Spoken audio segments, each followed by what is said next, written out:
Kita masuk kepada bagian yang pertama, yaitu terkait dengan principles. Principles yaitu terkait dengan prinsip service dari operation. Nah, prinsip service operation yaitu untuk mencapai keseimbangan antara role dan fokus pada aktivitas day-to-day yang efektif. Nah, yang terlibat diantaranya yaitu adalah pihak-pihak yang mengeksekusi harus terdefinisi dengan jelas, dimulai dari fungsinya, grup, tim, departemen, atau divisi.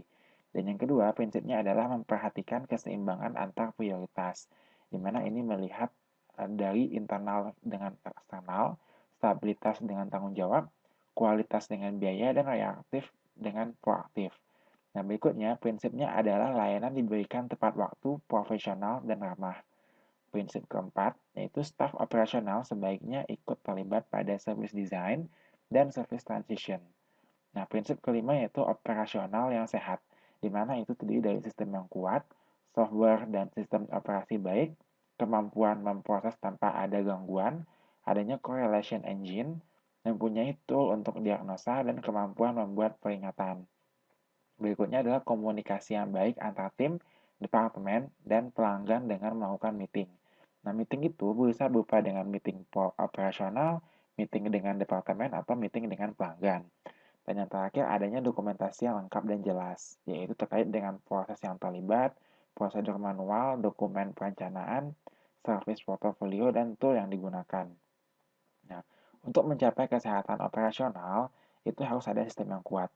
Lalu kemudian software dan sistem operasi yang baik, kemampuan memproses tanpa ada gangguan, kemampuan mendeteksi event, correlation engine, dan adanya tools untuk diagnosa, serta kemampuan untuk membuat peringatan. Nah, yang harus diperhatikan itu adalah keseimbangan. Yang pertama adalah melakukan service operation, yaitu sudut pandang antara internal dengan eksternal, di mana itu sering terjadi ketidakseimbangan yang memungkinkan tidak mencapainya requirement bisnis. Nah, terkadang itu ada juga yang cukup seimbang, tapi mempunyai kecenderungan melanggar kesepakatan bisnis. Jadi, kalau yang pertama ini biasanya itu adalah sangat fokus pada internal, di bagian kedua ini biasanya itu disebabkan oleh sangat fokus pada eksternal. Yang kedua itu yang harus perhatikan keseimbangannya itu antara stabilitas dengan tanggung jawab.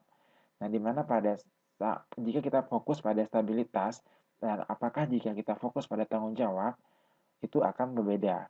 Nah, yang ketiga yang harus diperhatikan adalah keseimbangan antara kualitas service dengan biaya service.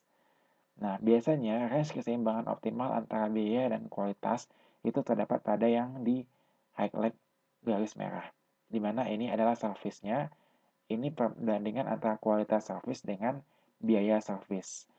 Yaitu service-nya terdiri dari performansi, ketersediaan, dan pemulihan. Nah, biasanya jika kita sangat fokus pada biaya, itu tidak seimbang dan biasanya akan kehilangan kualitas service. Dan jika kita fokus pada kualitas, maka itu biasanya akan cukup seimbang, tetapi cenderung terlalu memperhatikan kualitas layanan. Yang keempat yang harus diperhatikan yaitu adalah terkait dengan keseimbangan reaktif dengan proaktif. Di mana jika kita sangat reaktif ataupun kita sangat proaktif itu harus diperhatikan. Jangan terlalu reaktif dan juga jangan kita itu terlalu proaktif dalam melakukan service operation.